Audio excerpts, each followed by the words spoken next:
قد والے جانور پہ سوار ہونا وہ کوئی زیادہ مناسب نہیں، اور بار برداری کے لیے یہ کارآمد نہیں ہوتے۔ تو جو لوگ بار بردار قسم کے جانور کو پالتے تھے، اونٹ کو، گھوڑے کو، حتیٰ کہ جنہوں نے ہاتھی کو اگر سدھا لیا تھا، تو ایسے لوگ جنگجو کارروائی کی طرف جا سکتے تھے۔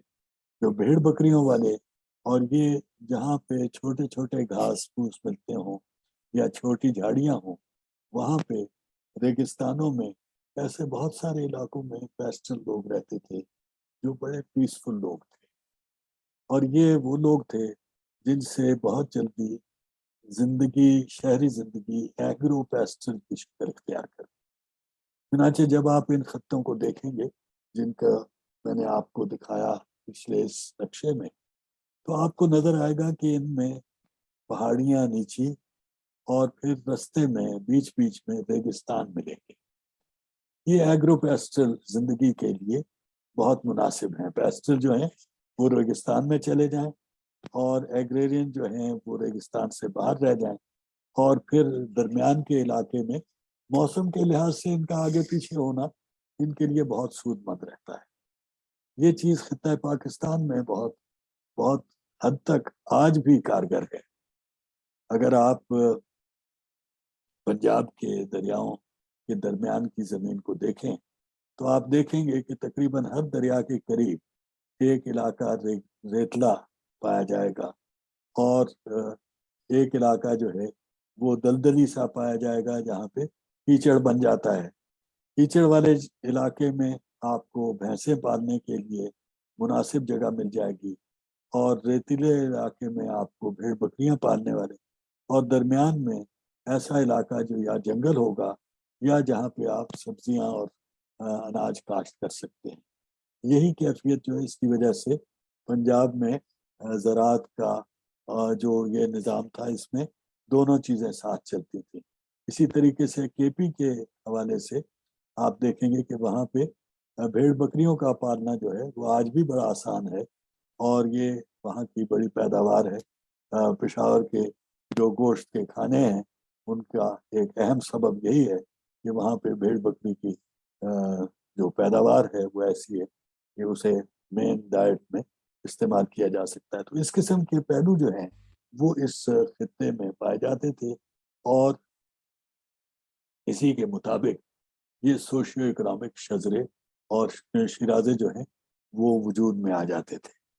یہ جو ایک علاقہ ایک اکائی کی شکل اختیار کرتا تھا، اس کی ایک بات میں پہلے آپ سے کر آیا ہوں، اور یہاں پہ اسی بات کا دوسرا رخ آپ کے سامنے میں پیش کرنا چاہتا ہوں، اور وہ میں پہلے کی بات میں بھی اس کا تھوڑا سا اشارہ آپ کو دے چکا ہوں کہ جیسے ہم نے سومر اور اکاد کا حوالہ لیا، ویسے ہم نے مصر کی بڑھتی ہوئی ریاست کا حوالہ لیا تھا، ویسے ہی آپ جب موریہ دور میں داخل ہو جائیں گے یا اس سے پہلے مگدھا کی ریاست کو دیکھیں گے، تو آپ کو یہ نظر آئے گا کہ ایک چھوٹی ریاست سے بڑھ کے جب بڑی ریاست وجود میں آتی ہے، یا بڑی ریاست کے ٹکڑے ہوتے ہیں اور اس سے چھوٹی ریاستیں وجود میں آ جاتی ہیں، جیسا کہ ہمیں میڈس کی ریاست میں، ہیٹائٹس کی ریاست میں ملے گا، سیرینز کی ریاست میں ملے گا۔ یہ ریاستیں پہلے پھیلی پھر سکڑ گئیں۔ تو جب یہ پہلے پھیلتی تھیں اور جب یہ پھر بعد میں سکڑتی تھیں، تو جو علاقے پہلے ان کے زیر انتظام آتے تھے اور بعد میں ان کے زیر انتظام نہیں رہتے تھے، وہاں پہ جب کوئی اور منتظم داخل ہو جاتا تھا تو یہ 2-3 رنگ کی چھاپ اس خطے میں پیدا ہو جاتی تھی، اور یہ جو چھاپ کا سلسلہ ہے اس کا صرف تعلق اس علاقے کی چھاپ سے نہیں ہے، بلکہ جو اوور آل سائز ہے شیرازے کا اور شجرے کا جس کے اوپر وہ شیرازہ پھیل گیا ہے، یہ اثر انداز ہوگا۔ آج میں صرف اس بات کو توجہ کے لیے آپ کے سامنے رکھ رہا ہوں، لیکن اس کی زیادہ تفصیلی گفتگو ہم انشاءاللہ اس زمانے میں کریں گے جب 500 عیسوی کے بعد ہم دیکھیں گے کہ یہ عمل کیسے رونما ہوا، اور ریاستوں کی حیت اور ان میں ہونے والے عمل جو ہیں ان کے بارے میں تاریخ کی معلومات اور تاریخ کے بیانے میں معلومات کا ذخیرہ جو ہے وہ اتنا زیادہ ہو جاتا ہے کہ ہم اس کے بنیاد پہ تشریح کر سکتے ہیں کہ افغانستان جو کبھی غزنوی ریاست کے مرکز کے طور پہ تھا، اور کبھی ایران کی ریاست کی سرحد کے طور پہ تھا، اور کبھی لاہور کی ریاست کی سرحد کے طور پہ تھا، اس کی اوپر ان تینوں کیفیتوں کا یا اس جیسی کیفیتوں کا کیا اثر ہوا. تو اس چیز کی طرف ہم اگلی کسی محفل میں زیادہ چلیں گے. اس میں اس سلائیڈ میں جو باقی ساری چیزیں ہیں وہ میں آپ کے پڑھنے کے لیے صرف چھوڑ دیتا ہوں. اگر سوال جواب میں آپ اس کی طرف چلنا چاہیں گے تو ہم مزید بات کر لیں گے.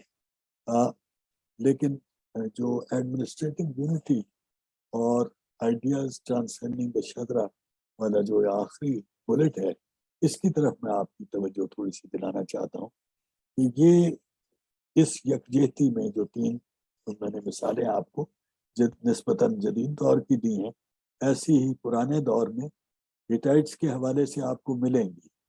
اسی طریقے سے اسیرینز کے حوالے سے آپ کو ملیں گی. بیبلونین، اسی بیس کے اوپر کتنے علاقے پہ اسیرینز نے حکومت کی، کتنے علاقے پہ ایلامائٹ نے حکومت کی، کتنے علاقے پہ اگلے دور میں ایران کی ریاست قائم ہوگی، کتنے علاقے پہ اس کے بعد سکندر اعظم کا اقتدار ہوگا. یہ ساری چیزیں ہم اگلے گفتگو میں مزید ان کی مثالیں دیکھیں گے. تو جو ایڈمنسٹریٹو یونٹی اسی زمانے میں قائم کی جاتی ہے کسی شجرے میں، اور اس کے شیرازہ بندی اس کے اندر جو ہے، اس کے اوپر اس کا اثر ان لوگوں کے مزاج، ان کے فکری نظام اور ان کے معمولات پہ آ جاتا ہے. یہ پرانی سلائیڈ جو ہے، اس کا آپ نے اگر نوٹ کیا ہو تو یہ ساری معلومات میں نے اڑا دی ہے اس میں سے، یہ بتانے کے لیے کہ یہ والا علاقہ ہے جس پہ ہم آج کی گفتگو میں کانسنٹریٹ کرتے رہے ہیں. میں کوشش کروں گا اگر مجھ سے ہو سکا اگلے ہفتے کے دوران، اگلے سیشن کی تیاری کے علاوہ، مجھ سے مشکل ہوتا ہے اب، لیکن میں کوشش کروں گا کہ ایک فہرست آپ کے لیے ٹائپ کر دوں کچھ حقائق اور واقعات کی. تو اگر آپ ان کو اپنے جو نیٹ سے آپ تلاش کریں گے یا کسی اور ماخذ سے اس میں شامل کریں تو آپ اس میں دیکھ سکیں گے کہ کون سی چیزیں جو ہیں وہ اس زمانے میں پیدا ہوئیں اور استعمال ہوئیں انسانوں کے نظام میں. اگلے دور میں ہم انشاءاللہ یہاں سے بات کو شروع کریں گے. یہ 500 BC سے اگلا حصہ جو ہے اس میں یہاں پہ یہ لوگ زیادہ نمایاں ہونا شروع ہوں گے. یہ وہ لسانی اثر کا نقشہ ہے. یہ پہلے بھی میں نے آپ کو دکھایا تھا اور پہلے بھی اس بات کی توجہ دلائی تھی کہ اربن سے پیسٹرل علاقے میں مذہب، زبان، تہذیب، اس قسم کی چیزیں جاتی ہیں، اور جنگ کے طریقے جو ہیں وہ شمال سے جنوب کی طرف آتے ہیں. اس کو یہ عمل بہت پرانا ہے. یہ جس دور کی تاریخ میں نے آپ سے ڈسکس نہیں کی اس زمانے میں بھی ہمیں بھارت کے علاقے میں نظر آتا ہے. جو دو طرح کے ٹولز ہیں، اور یہ اس دور میں بھی ہم دیکھیں گے. یہاں پہ یہ ٹولز کی پیداوار ہے، اور یہاں پہ جو ہے وہ ویپنز کی پیداوار. یہ جنگجو لوگ ہیں، یہ ایجاد کرتے ہیں ویپنز. یہ ہنرمند لوگ ہیں اور یہ ایجاد کرتے ہیں ٹولز. جو پیلیولتھک زمانہ ہے اس میں دو طرح کے پتھر کی چیزیں بنائی جاتی تھی. ایک جنہیں چاپنگ کہتے تھے جو اس علاقے میں تھیں، اور یہ ٹولز کی قسمیں تھیں، یعنی افغانستان اور پاکستان کے علاقے میں یہ، اور سینٹرل ایشیا کے علاقوں میں یہاں پہ یہ جو پتھر ہے اس کو ٹولز کے لیے استعمال کیا گیا. اور یہاں پہ جو لوگ تھے، خواہ ان کو آپ ڈریویڈین کہیں یا جو مرضی آپ نام پسند کریں، جو متفرق نام آپ کے سامنے آئیں گے نیٹ میں بھی اور کتابوں میں بھی، وہ یہ لوگ جو ہیں انہوں نے دوسری طرح کے چیز بنائی اسی پتھر سے، یا پتھر کی قسم میں کوئی فرق تھا تو اس مختلف پتھر سے، جو ایچولین کہلاتے ہیں یا ہینڈ ایکس. اصطلاح ہے، اس میں فرق کیا ہوتا ہے؟ یہ بات تھوڑی سی میں اس کی وضاحت کرتا ہوں جو 2-1 منٹ میں اور لینا چاہتا ہوں آپ کے ساتھ. ابھی 3-4 سلائیڈز بھی میرے پاس رہتی ہیں تو میں کوشش کرتا ہوں اس کو جلدی سمیٹ لوں. بنیادی فرق جو ہے ٹول میں اور ویپن میں وہ یہ کہ ویپن 2 دھارا ہوتا ہے، یعنی اس کی جو جیسے چھری ہے تو چھری کی ویسے تو ایک ہی طرف چونچ ہوتی ہے، لیکن جس طرف چونچ ہوتی ہے وہ دونوں چیزیں جو ہیں وہ برابر کی یوں ملتی ہیں آ کے تو وہ چھری بن جاتی ہے. اور جو ایک طرف سے سیدھی اور ایک طرف سے ٹیڑھی ہو اس طریقے سے وہ اوزار بن جاتی ہے. جیسا کہ رندہ ہے، جیسا کہ آپ کو لکڑی کو کھودنے کے لیے استعمال کرتے ہیں، تو آپ کے اگر کسی بڑھئی کے پاس یا کسی لوہار کے پاس چلے جائیں گے تو عام طور پہ آپ کو ایک طرف دھار والی اور ایک طرف پلین ملے گی. پیچکس اس سے مختلف ہے. پیچکس ایک ایسی چیز ہے جس کے دونوں طرف وہ اترائی ہوتی ہے، دھار مل کے بنتی ہے، اور وہ اوزار میں شامل ہے نہ کہ ہتھیار میں. ویسے تو ہتھیار کے طور پہ بھی استعمال کیا جا سکتا ہے لیکن اصل مقصد اس کا نہیں ہے. تو بالعموم ہتھیار جو ہیں ان کی دھار ایک طرف ہو رہی ہوتی ہے اور دوسری طرف جو ہے وہ اس لیول پہ ہوتی ہے جس پہ وہ چیز چپٹی شکل میں پائی جاتی تھی. اور جو ہتھیار ہے اس کے دونوں طرف جو تلوار ہے اس کے دونوں طرف اترائی ہوتی ہے یا وہ بالکل چونچدار ہوتی ہے جس طرح کے فوائل کی طرح کی تلوار ہوا کرتی تھی. بہرحال یہ سفر جو ہے علوم و فنون کا اور صلاحیتوں کا، اس میں یہ تعلق بھی آپ کو نظر آتا رہے گا جو ان علاقوں میں آپ دیکھ سکتے ہیں. یہ فہرستیں اصل میں ان علاقوں کی اور ان چیزوں کی جو میں نے آپ کو بتایا. اب مثلا یہ آریہ لوگ جو ہیں ان کے اڑیسہ سے افغانستان تک پھیلاؤ ہمارے خطہ پاکستان میں ہے. یہاں پہ منڈا قبائل نام کی کچھ چیز شاید پہلے سے موجود تھی اور مہاجنا پدا جو ہے وہ انہوں نے آ کے بنائے. یلو ریور کی وادی میں چائنا کے ابھرنے کا سلسلہ ہے. فرٹائل کریسنٹ میں آنے والے نام اسیرین، ہٹائٹ، ہیبرو، بنی اسرائیل آ جاتے ہیں. نارتھ ایسٹ میڈیٹرینین کے ایگین کے علاقے میں مینوئن اور مائسینین، کریٹ کے مینوئن گریس اور مائسینین، مینوئن کریٹ اور مائسینین گریس کے اور گریکس کے اور ٹروجنز کے جو ہیں متمدن علاقے ہمیں ملتے ہیں. میڈیٹرینین کے سارے ساحل کے ساتھ ساتھ فونیشین ملتے ہیں. یونان میں سٹی سٹیٹس اور پھر روم اور کارتھیج کی ریپبلکس ہیں. ریلیجن اور فلسفی میں جو اہم رجحانات اس دور میں آئے ان کے لیے ہم یہ نام جانتے ہیں. ان کی کچھ بات ہم زیادہ تفصیل سے جو کہ کل کریں گے، اس لیے میں یہاں پہ صرف اس سلائیڈ کا آپ سے تذکرہ کر دیتا ہوں. ٹریڈ، انڈسٹری، ایڈمنسٹریٹو فنکشن وغیرہ جو ہے یہ ان کی ہماری نالج، ایجوکیشن اور ایپسٹمالوجی میں اس کا اضافہ ہے. اس کے بھی کچھ حوالے انشاءاللہ کل کی گفتگو میں زیادہ تفصیل سے میں آپ کے سامنے رکھوں گا.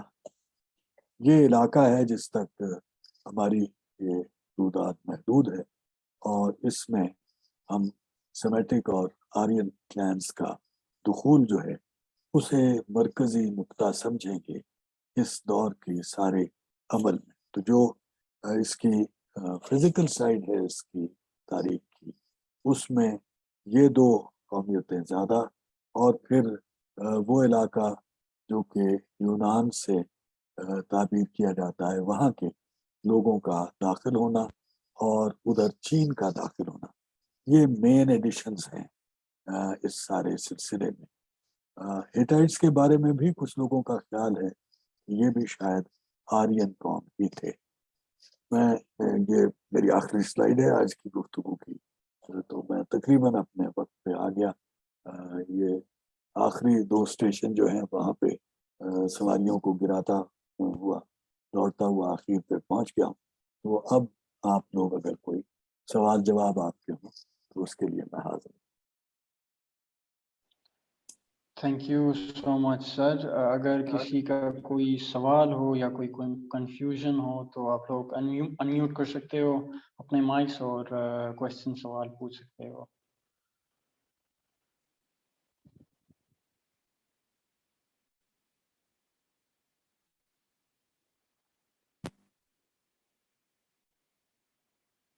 کسی کا کوئی سوال؟ جی آمنہ. السلام علیکم سر. ایک تو یہ کہ میں کوئی پرابلم تھی, I couldn't log in sign in, تھوڑا لیٹ ہوئی ہوں, لیکن میں جہاں سے میں نے جوائن کیا ہے آپ کو, مجھے صرف آپ یہ کہہ رہے تھے کہ یہ جو یلو ریور ہے اس کے پاس جو سویلائزیشن ہے وہ ایک دم سے ایمرج ہوئی ہے, مطلب باقی جگہوں پہ اس کا ارتقاء کا ایک عمل تھا, لیکن یہ اس ایریا میں ایک دم سے وہ ایمرج ہوئی ہے. اور پھر ابھی آپ نے یہ کہا کہ یہ ایریاز جو ایسے ہیں جہاں پہ ہتھیار ڈیولپ ہوئے ہیں, اور یہ جو انڈیا کے اس طرف, افغانستان کے اس طرف والا, افغانستان والا جو ایریا ہے یہاں پہ اوزار ہوئے ہیں. تو سر یہ جو اب سویلائزیشن اگر یہاں پہ مرج ہوئی ہے, اور پھر یہ جنگجو ہے جو کہ منگولیا میں آگے وہ نظر بھی آتا ہے ابھی تک بہت بات میں بھی, لیکن سر یہ سویلائزیشن پھر یہ اس طرح جنگ کے ذریعے آگے تک آئی ہے پورا جو یلو ریور آپ, اور یہ جب یہاں پہ پھیلے ہیں تو یہ جب اوزار والے علاقوں میں آئے ہیں تو وہاں پہ پھر اتنی وہ ڈسٹرکشن تو وہ اس طرح نہیں نظر آتی ہے سر. اب دیکھیں, ایک تو تھوڑا سا جیسے آپ نے فرمایا نا, کچھ تھوڑا سا آپ نے مس کیا ہے, تھوڑا سا میں شاید دوڑ زیادہ لگا رہا تھا. یہ نقشہ انفارچونیٹلی چھوٹا میں دکھا رہا تھا آپ کو. پچھلے جو گفتگو ہے اس کی سلائیڈز میں آپ اس نقشے کے جو وہ ٹکڑے میں نے علیحدہ علیحدہ کیے ہیں اس کی طرف اگر توجہ کریں تو آپ کو تھوڑا سا یہ جو عمل میں بتا رہا ہوں اس کی وضاحت ہو جائے گی. مگر میں دہرا دیتا ہوں اس بات کو کیونکہ یہ اچھی بات ہے کہ اس کی وضاحت ہو جائے. پہلی بات تو یہ کہ جو میں نے اوزار ہتھیار کا علاقہ بتایا ہے وہ چین سے باہر ہے, یعنی جو ملیٹنٹ لوگ ہیں وہ اس چائنا کے یلو ریور کے مرکز سے بہت دور کے لوگ.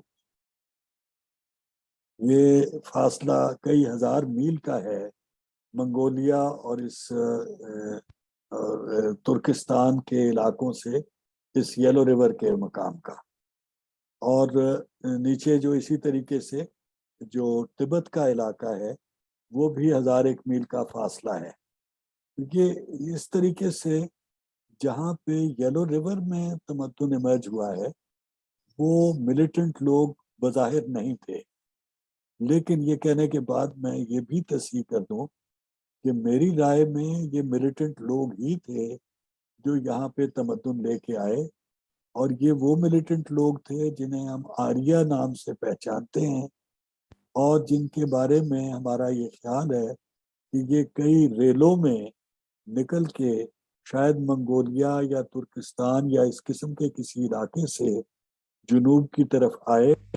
اور میرا یہ نظریہ ہے کہ یہاں سے واپس جانے والے لوگ جو مڈل ایسٹ میں, خاص طور پہ عراق کے علاقے میں, بیبلون کے علاقے میں جو تمدن سیکھ کے گئے وہ لے کے چائنا میں گئے. اس وجہ سے وہ جب بطور تمدن وجود میں آیا تو وہ ایک اسپونٹینیس گروتھ کی شکل میں نظر آتا ہے. اس کے اندر تنظیمی اعضاء کے ارتقاء کی وہ منزلیں نہیں ہیں جو ہمیں بیبلون کے علاقے میں ملتی ہیں. دوسرا جو اوزار ہتھیار کی تقسیم میں نے بھارت کے اور دکن کے حوالے سے بتائی ہے وہ اس کے ریورس میں ہے, یعنی اوزار ہتھیار جو ہیں وہ اوزار تھے نارتھ والے حصے میں اور ہتھیار تھے ساؤتھ والے حصے میں. یہ بات جاننے کے بعد تمدن کی پہلی سیڑھی جو آپ یہ سمجھ لیجئے کہ بالعموم ہمیں ملتی ہے وہ ایگریرین ہوتی ہے. خاص طور پہ یہ 500 قبل مسیح تک کی بیشتر جو سویلائزیشنز آپ کو ملیں گی ان کی ابتدائی جو